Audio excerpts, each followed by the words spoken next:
Hello everyone, welcome to the session. I am Tabish Abbasi and I will be your trainer throughout this journey. So let's start this session. As you can see, this is the agenda of today's session. Basically, we are going to discuss about combinations. Okay, ये permutation और combination का last lecture होने वाला है. सबसे पहले lecture में मैंने आपको पढ़ाया था फंडामेंटल काउंटिंग प्रिंसिपल और उसी के साथ मैंने परम्यूटेशन भी पढ़ाया था. उसके बाद मैंने एक और लेक्चर लिया था जिसमें मैंने आपको सर्कुलर परम्यूटेशन और रैंक के बारे में पढ़ाया था. आज हम पढ़ने वाले हैं कॉम्बिनेशंस के बारे में. ओके, अगर आपने इन दोनों सेशंस को पहले नहीं देखा तो मैं आपको हाईली रिकमेंड करता हूं कि आप पहले उन दोनों सेशंस को देख लो, उसके बाद आप इस सेशन को कंटिन्यू करना, क्योंकि सारे सेशन आपस में इंटरलिंक्ड हैं. ओके, हो सकता है आपको इसमें कुछ चीजें समझ में ना आए. Okay, so let's move on. सबसे पहले बात करते हैं कॉम्बिनेशन और परम्यूटेशन के फर्क के बारे में. हालांकि मैं परम्यूटेशन आपको पढ़ा चुका हूं, लेकिन कॉम्बिनेशन और परम्यूटेशन में थोड़ी सी आपको कंफ्यूजन पैदा हो सकती है, तो मैं पहले उसको क्लियर करना चाहता हूं. Let's suppose A B C, ये तीन बंदे हैं और इनका मतलब परम्यूटेशन, मतलब मैं इनके कितने अरेंजमेंट बना सकता हूँ स्ट्रेट लाइन में. भाई जाहिर सी बात है, ये तीन है तो मैं इनके 3 फैक्टोरियल अरेंजमेंट बना सकता हूँ. मतलब टोटल कितने हो जाएंगे, इसके 6 अरेंजमेंट में बना सकता हूँ. अब मैं इनके अरेंजमेंट भी आपको बना के दिखाता हूँ. सबसे पहला अरेंजमेंट क्या हो जाएगा, ए का बी के साथ हो जाएगा, फिर ए का सी के साथ हो जाएगा, फिर इसी तरीके से बी का ए के साथ और बी का सी के साथ, और फिर इसी तरीके से सी का ए और सी का बी. समझ गए. तो इसके टोटल कितने अरेंजमेंट बन सकते हैं ये मैंने अभी आपको बताया था. तो टोटल इसके 6 अरेंजमेंट बन गए, ये हमने देख भी लिया. अब बात करते हैं कॉम्बिनेशन और परम्यूटेशन आपस में डिफरेंट कैसे है. अगर इनका मुझे कॉम्बिनेशन बनाना हो तो वो कितने बनेंगे. तो यहाँ पर देखो ए बी और सी. कॉम्बिनेशन का बेसिकली मतलब क्या होता है, कॉम्बिनेशन का मतलब होता है, आप इसे ऐसे ध्यान रखा करो कि कॉम्बिनेशन का डायरेक्टली मतलब होता है सिलेक्शन. समझ गए. अब लेट्स सपोज ये कोई भी 3 चीजें हैं ए बी सी, इनमें से मुझे 2 सिलेक्ट करनी है, तो मेरे पास कितने वो मतलब कितने तरीके हो सकते हैं इन 2 चीजों को, इन तीनों में से 2 चीजों को सिलेक्ट करने के लिए. देखो, एक तो तरीका ये हो सकता है कि भाई मैं ए और बी को सिलेक्ट कर लूं. एक ही हो सकता है कि भाई मैं ए और सी को सिलेक्ट कर लूं. एक ही हो सकता है कि भाई मैं बी और सी को सिलेक्ट कर लूं. तो टोटल तरीके मेरे पास कितने हो गए, इन तीनों में से 2 को सिलेक्ट करने के सिर्फ 3 तरीके हो गए. एक और बात जो आपको बहुत बहुत ज्यादा ध्यान रखनी है कि परम्यूटेशन में जो होता है ना, परम्यूटेशन में ऑर्डर भी मैटर करता है, लेकिन कॉम्बिनेशन में ऑर्डर मैटर नहीं करता. समझ गए. परम्यूटेशन में ऑर्डर मैटर करता है और कॉम्बिनेशन में ऑर्डर मैटर नहीं करता. अगर आप थोड़ी सी यहाँ पर गौर करो, देखो ए बी जो है वो बी ए, भाई बात तो एक ही है, ये भी ए बी है और ये भी बी ए है, मतलब दोनों एक ही ग्रुप में आ गए ना. ये ए बी बोल लो चाहे बी ए बोल लो, लेकिन क्योंकि परम्यूटेशन में ऑर्डर मैटर करता है तो ये ए बी और बी ए अलग अलग माने जाएंगे. समझ गए ना, ये अलग अलग कंसिडर किए जाएंगे. और क्योंकि अरे कॉम्बिनेशन में ऑर्डर मैटर नहीं करता, तो यहाँ पर ए बी और बी ए लिखने का कोई सेंस नहीं होगा, क्योंकि आप ए बी सिलेक्ट कर लो या बी ए सिलेक्ट कर लो, बात तो एक ही है ना. तो इसमें सिलेक्शन की हम बात करते हैं, इसमें हम अरेंजमेंट की बात करते हैं. समझ गए.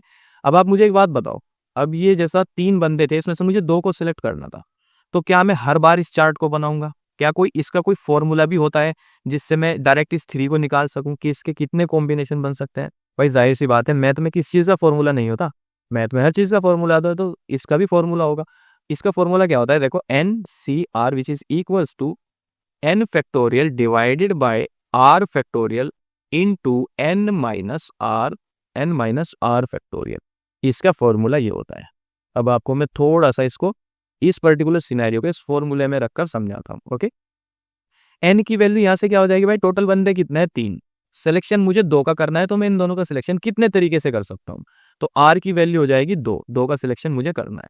अब इन एन और आर की वैल्यू को इस पर्टिकुलर फॉर्मूले में पुट करते हैं और इसे अच्छे से समझने की कोशिश करते हैं. देखो यहाँ पर आ जाएगा 3 फैक्टोरियल डिवाइडेड बाय, ये कितना आ जाएगा, आर फैक्टोरियल है ना, तो 2 factorial into N minus R कितना हो जाएगा, 3 माइनस 2 which is equal to 1 factorial. Okay, अब 3 फैक्टोरियल को मैं क्या लिख सकता हूँ, 3 into 2 factorial divided by 2 factorial, 2 factorial into 1 factorial into 1 factorial. तो 2 फैक्टोरियल से 2 फैक्टोरियल कैंसिल हो जाएगा, यहाँ पर क्या आ जाएगा 3 आ जाएगा. और आप देख सकते हो ये 3 अरेंजमेंट से पहले हमने निकाला था, इस बार हमने फॉर्मूले से भी हमारा आंसर 3 ही आ गया. ओके, इसमें आपको मैं 3 चीजें और बताता हूँ जो आपको हमेशा ध्यान रखनी है.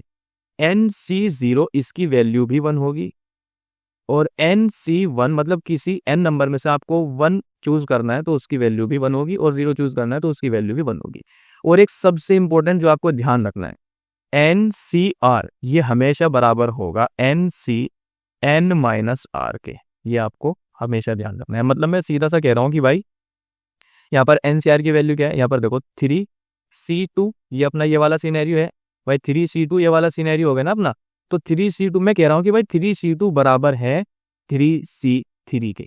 अब आप बोलोगे यार ऐसा कैसे हो सकता है, देखो मैं आपको प्रूफ भी करके दिखाता हूँ। देखो 3C2 मतलब 3 फैक्टोरियल, ये देखो 3C2 तो हमने ये निकाल लिया यहाँ पर। अब मैं आपको 3C3 निकाल के दिखाऊंगा, वो भी 3 ही आएगा। देखना कैसे भाई, ये जो है ना देखो, ये ABC, इसमें से मुझे 2 चूज करने थे, 2 चूज करने थे। तो यहाँ पर मतलब बचा कितना, एक। ओ सॉरी, यहाँ पर थोड़ी सी गड़बड़ हो गई। ये N-R जब हम करेंगे, N अपने पास कितना है 3, R कितना है 2, तो ये किसके बराबर होगा, N-R 3 - 2 which is equal to 1, ये बराबर होगा 1 के, NC1 के। तो मैं बोल रहा हूँ कि भाई 3C2 हमेशा बराबर रहेगा 3C1 के। और 3C2 की वैल्यू क्योंकि हमने कैलकुलेट कर ली है, अब 3C1 की कैलकुलेट करते हैं। तो ये जो 3 फैक्टोरियल आ जाएगा डिवाइडेड बाय R, अपना इस बार कितना है 1 है, तो यहाँ पर 1 फैक्टोरियल इनटू N-R क्या होता है, N-R करेंगे 3 - 1 which is equal to 2 factorial. समझ गए। अब 3 फैक्टोरियल को मैं क्या लिख सकता हूँ, 3 × 2 फैक्टोरियल डिवाइडेड बाय 2 फैक्टोरियल। 2 से 2 कैंसिल हो जाएगा, आएगा क्या 3, और आप देख सकते हो ये भी 3 और ये भी 3। ओके, तो इस प्रॉपर्टी को आपको हमेशा ध्यान रखना है। समझ गए। अब हम कुछ क्वेश्चंस लेंगे और उनके जरिए से इस पर्टिकुलर कॉम्बिनेशन टॉपिक को और बेहतर तरीके से समझने की कोशिश करेंगे। और उन क्वेश्चन में कुछ क्वेश्चन ऐसे भी होंगे जो पहले किसी ना किसी एग्जाम में पूछे जा चुके हैं। ओके, तो इससे हमें ये पता चलेगा कि भाई एग्जाम में किस तरीके के क्वेश्चन आते हैं और उनको अप्रोच कैसे करना है। Okay, so let's move on. सबसे पहला क्वेश्चन देखो क्या बोल रहा है, in a meeting of 50 people each person is giving a handshake to another person once, find out the total number of handshake. अब कोई मीटिंग हो रही है, अब उसमें 50 बंदे हैं उस मीटिंग के अंदर।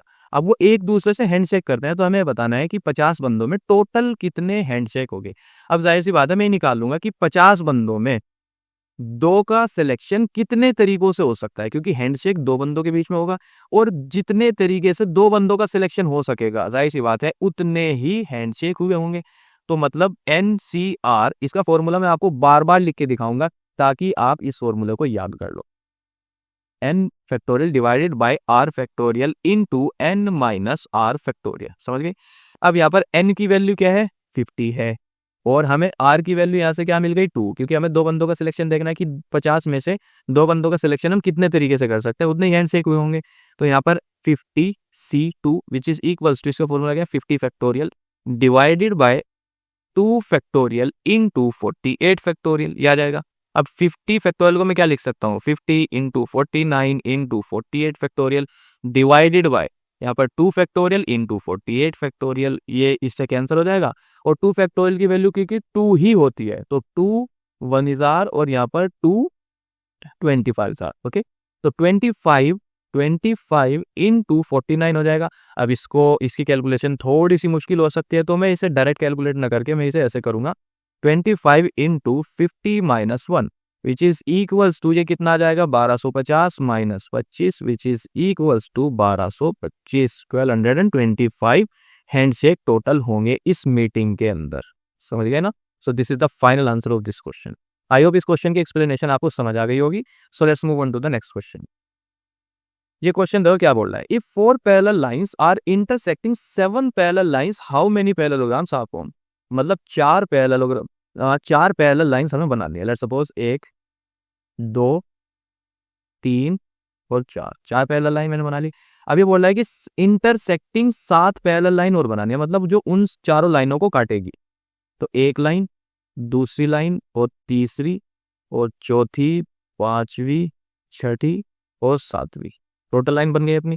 अब हमें बताना है कि भाई इसमें कितने पैरेललोग्राम बन सकते हैं। पैरेललोग्राम मतलब रेक्टेंगल भी पैरेललोग्राम होता है, रोम्बस भी पैरेललोग्राम होता है और एक स्क्वायर भी पैरेललोग्राम होता है। तो इसमें देखो एक पैरेललोग्राम तो भाई ये बन सकता है, दूसरा पैरेललोग्राम इसमें ये बन सकता है, तीसरा इसमें ये बन सकता है। तो ये तो तरीका गलत है, कितना टाइम लग जाएगा और जाहिर सी बात है आंसर भी हमारा सही नहीं आएगा। तो मैं यहाँ पर अगर इसको कॉम्बिनेशन के जरिए से सोल्व करूँ कि इसमें कितने पैरेललोग्राम बनेंगे, तो देखो ये एक पैरेललोग्राम बन गया ना यहाँ पर। तो इसको बनाने के लिए थोड़ा सा गौर करो, एक वर्टिकल लाइन ये लगी और एक वर्टिकल लाइन ये लगी, मतलब टोटल वर्टिकल लाइन मेरे पास कितनी है 7 है। और टोटल इसमें देखो इस पैरेललोग्राम को बनाने के लिए 2 तो वर्टिकल लाइन लग रही है और 2 ही हॉरिजॉन्टल लाइन लग रही है। समझ गए। तो मतलब 4 में से 2 4 में से 2 वर्टिकल लाइन हॉरिजॉन्टल लाइन मुझे लग रही है इनटू, और 7 में से 2 वर्टिकल लाइन मुझे लग रही है, तो इतने ही इसके अंदर क्या बनेंगे, इतने इसके अंदर पैरेललोग्राम बनेंगे। सबसे पहले 4c2 को सोल्व करते हैं। देखो 4 फैक्टोरियल डिवाइडेड बाय 2 सिलेक्शन करना है तो 2 आर की वैल्यू 2 हो जाएगी, 2 factorial into n minus R, 4 minus 2, इसका मतलब 4 माइनस 2, ये हो जाएगा 2 फैक्टोरियल। समझ गए। अब 4 फैक्टोरियल को मैं क्या लिख सकता हूँ, 4 into 3 into 2 factorial divided by 2 factorial की वैल्यू क्या होती है 2 इंटू 2 फैक्टोरियल, ये पूरा कैंसिल इससे हो जाएगा। और यहाँ पर क्या आ जाएगा 4 3 12 divided by 2 which is equals to 6, तो ये आ गई, मतलब 4c2 की वैल्यू कितनी आ गई 6 आ गई। अब बात करते हैं 7c2 की, 7 फैक्टोरियल डिवाइडेड बाय यहाँ पर कितना आ जाएगा 2 factorial into 7 minus 2 5 factorial. 7 factorial को मैं क्या लिख सकता हूँ 7 into 6 into 5 factorial divided by 2 factorial into 5 factorial, 5 factorial से 5 फैक्टोरियल कैंसिल हो जाएगा। और यहाँ पर 7 इंटू 6 2 फैक्टोरियल की वैल्यू 2 ही होती है, तो यहाँ पर कितना आ जाएगा 2, ये इससे कैंसिल हो जाएगा 2 3 जार, तो यहाँ से मुझे क्या मिलेगा 21 मिलेगा। समझ गए। अब क्योंकि इनके बीच में मल्टीप्लीकेशन है तो 6 और 21 की मल्टीप्लाई हो जाएगी, 21 इंटू 6 करेंगे तो मुझे क्या मिलेगा 6 1 जार 6, 6 2 जार 12, तो टोटल 126 पैरेललोग्राम इसमें बनाए जा सकते हैं। आई होप इस क्वेश्चन की एक्सप्लेनेशन भी आपको समझ आ गई होगी। So let's move on to the next question. ये क्वेश्चन देखो क्या बोल रहा है, how many parallelogram are present in a chess board. अब हमें बताना है कि भाई एक चेस बोर्ड में कितने पैरेललोग्राम बन सकते हैं। अब जाहिर सी बात है बहुत कम लोग चेस खेलते हैं, आपको पता भी नहीं होगा कि चेस बोर्ड में कितने कॉलम होते हैं और कितने मतलब उसमें रोज होती हैं। मैं आपको बताता हूँ, जो चेस बोर्ड होता है ना वो 8x8 का होता है, मतलब उसमें 8 रोज होती हैं और 8 ही कॉलम होते हैं। अब 8 रोज बनाने के लिए मुझे 9 हॉरिजॉन्टल लाइन लगेंगी और 9 कॉलम 8 कॉलम बनाने के लिए मुझे 9 वर्टिकल लाइंस लगेंगी। तो मैं उसको एक बार बनाता हूँ। लेट्स सपोज दिस इज 1 पहली हॉरिजॉन्टल लाइन, दूसरी और तीसरी और चौथी और 5वीं 6ठी और 7 और ये 8 और ये 9।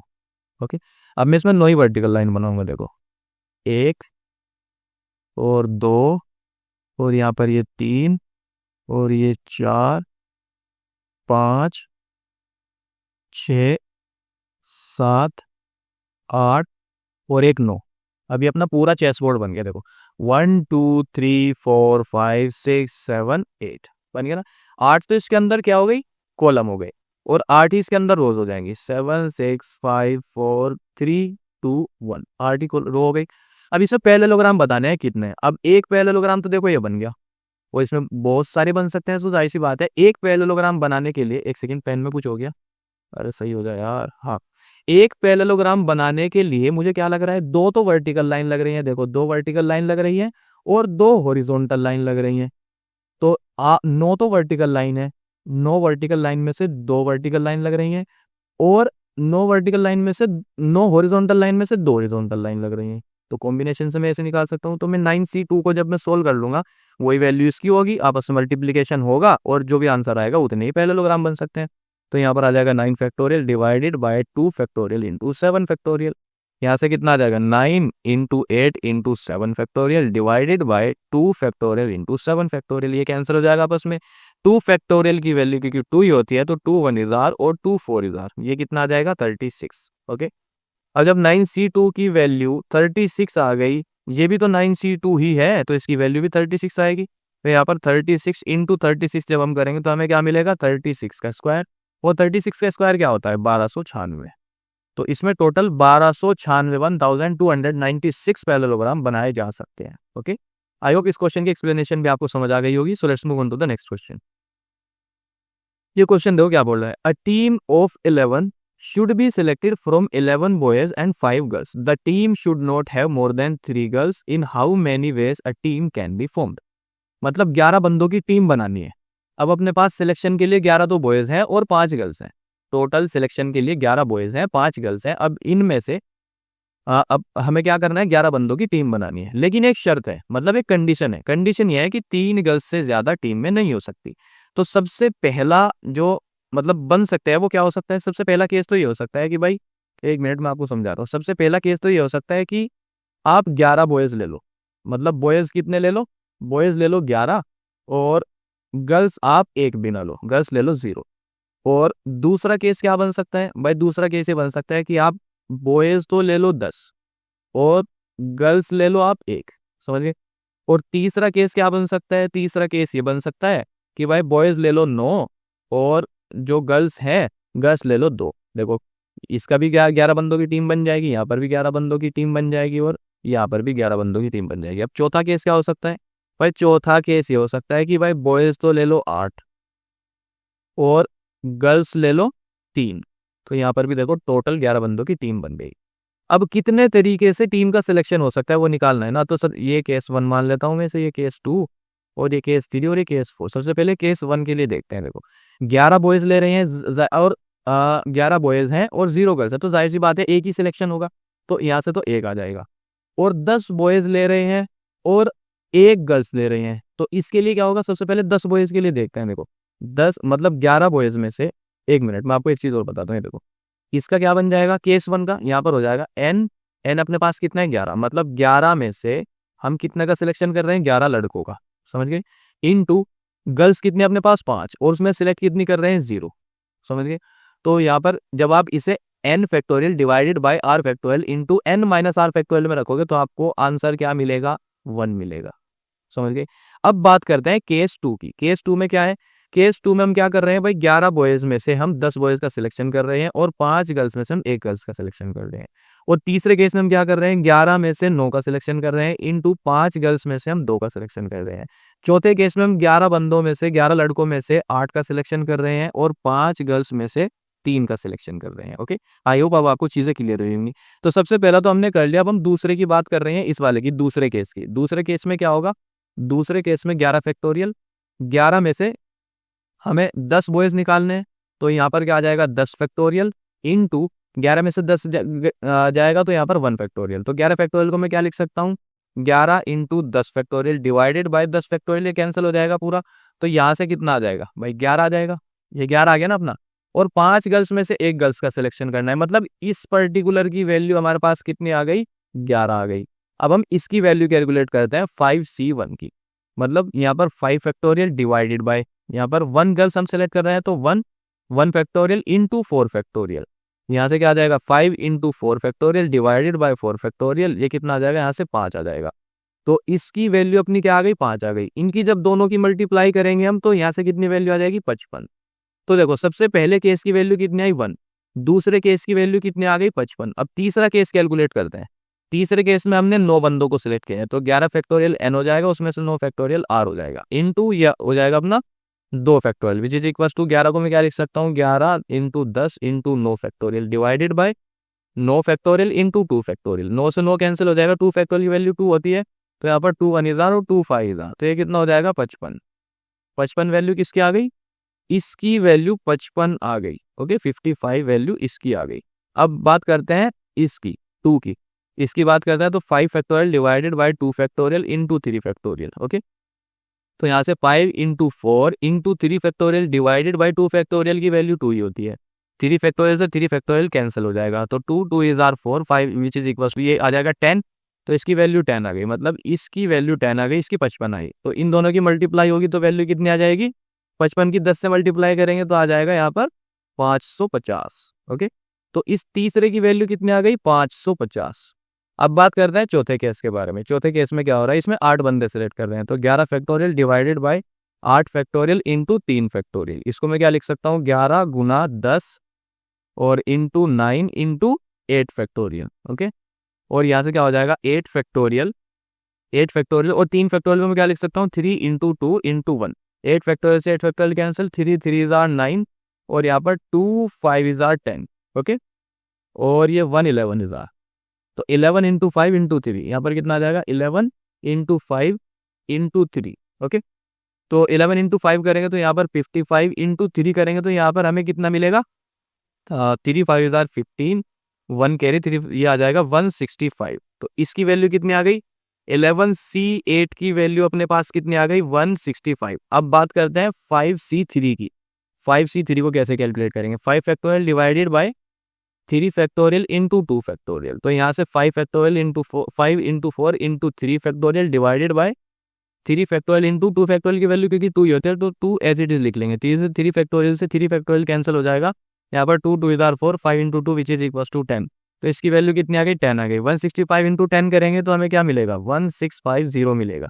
तो यहाँ से इसकी वैल्यू कितनी आ गई 1650। अब देखो चारों केस की वैल्यू हम प्लस कर लेंगे, उतने ही अपने पास टोटल तरीके होंगे 11 बंदों की टीम बनाने के लिए।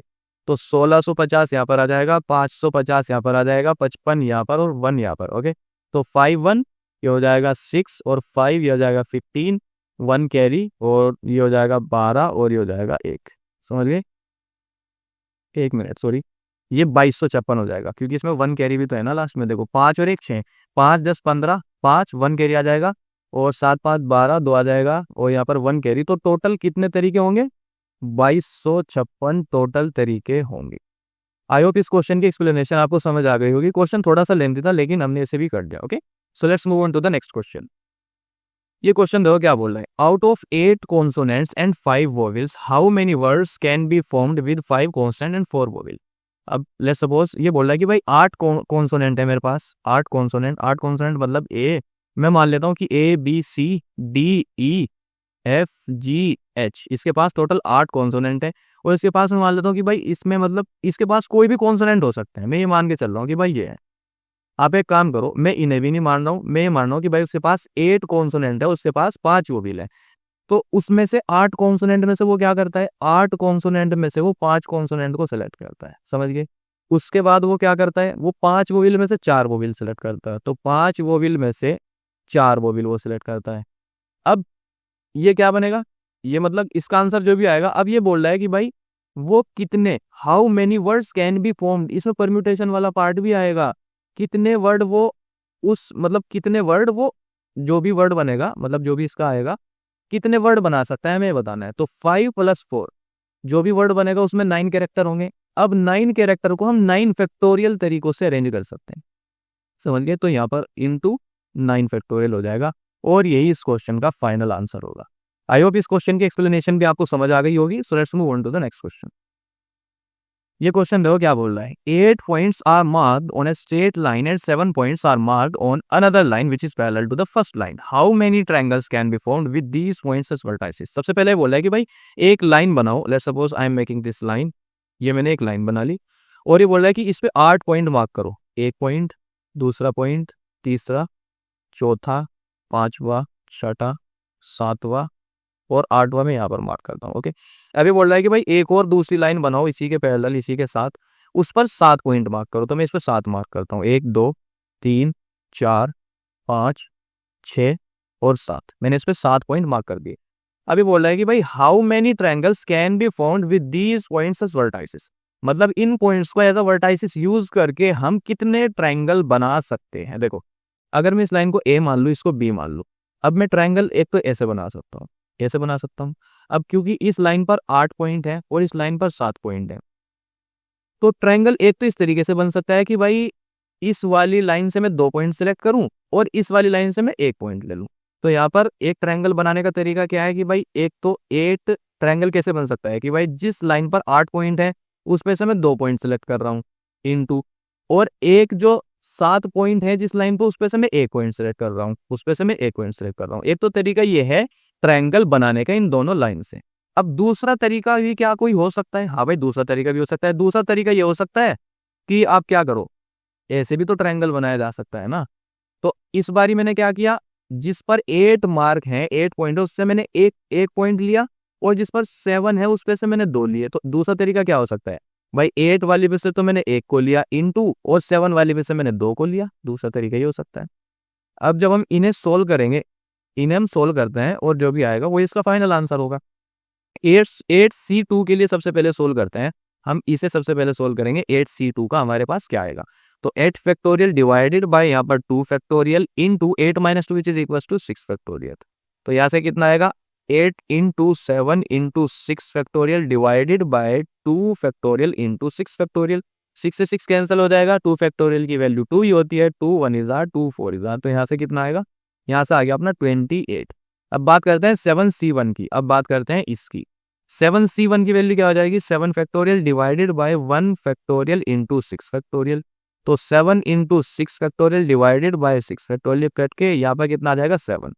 तो इसकी वैल्यू कितनी आ गई, 7 आ गई। तो 28 × 7 करें तो 28 × 7 ये कितना आ जाएगा 6 और 5 कैरी और यहाँ पर आ जाएगा 196। ओके, अब बात करते हैं 8C1 और 7C2 की। 8C1 को कैलकुलेट करते हैं, 8 factorial divided bye 1 factorial into 7 factorial, 1 factorial into 7 factorial. तो 8 फैक्टोरियल को मैं क्या लिख सकता हूँ, 8 into 7 factorial divided bye 7 factorial. ये कैंसिल होकर मुझे क्या मिलेगा, यहाँ से 8 ही मुझे मिलेगा, तो 8 आ गया। अब 7C2 की बात करते हैं, 7 factorial divided by 2 factorial into 5 factorial. यहाँ से 7 into 6 into 5 factorial divided by 2 into 5 factorial. 5 से 5 कैंसिल हो जाएगा और यहाँ पर 2 3 जार 6, तो ये कितना आ जाएगा, 21 आ जाएगा, 21।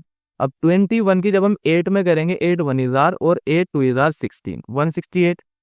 तो 196 और 168 को हम प्लस कर लेंगे, 196 प्लस 168। हमने यहाँ पर प्लस क्यों किया, क्योंकि यहाँ पर और वाली कंडीशन बन रही थी और मैंने आपको समझाया था सबसे पहले लेक्चर में कि जब भी और वाली कंडीशन होती है हम वहाँ पर प्लस करते हैं। तो 86 ये आ जाएगा 4 1 कैरी, 16 1 कैरी, ये कितना आ जाएगा अपने पास, टोटल 364 तरीकों से 364 इस पर ट्रायंगल बनाए जा सकते हैं। ओके, तो इस पर टोटल 364 ट्रायंगल बना सकते हैं। आई होप आपको इस क्वेश्चन की एक्सप्लेनेशन भी समझ आ गई होगी। So let's move on to the next question. ये क्वेश्चन देखो क्या बोल रहा है, a question paper contains 30 true और false questions, in how many ways can a candidate answer the entire paper, assume all questions were answer. सबसे पहले आप एक बात ध्यान से देखो, एक क्वेश्चन पेपर है उसमें 30 क्वेश्चन है ट्रू और फॉल्स के, तो जाहिर सी बात है जो क्वेश्चन नंबर 1 है उसको सोल्व करने के 2 तरीके हो सकते हैं, ट्रू या फॉल्स। और जो क्वेश्चन नंबर 2 है उसको सोल्व करने के भी 2 तरीके हो सकते हैं, जो क्वेश्चन नंबर 3 है उसको सोल्व करने के भी 2 तरीके हो सकते हैं। इसी तरीके से लास्ट क्वेश्चन 30 तक हम जाएंगे, उसको करने के भी 2 तरीके हो सकते हैं, समझिए ना। तो टोटल कितने तरीके होंगे, 2 को हमने कितनी बार लिखा, 30 बार, तो 2 रेज़ टू दी पावर 30 इतने वेज टोटल होंगे उस पेपर को मतलब एंटायर पेपर को करने के लिए। ओके, सो आई होप इस क्वेश्चन की एक्सप्लेनेशन भी आपको समझ आ गई होगी। So let's move on to the next question.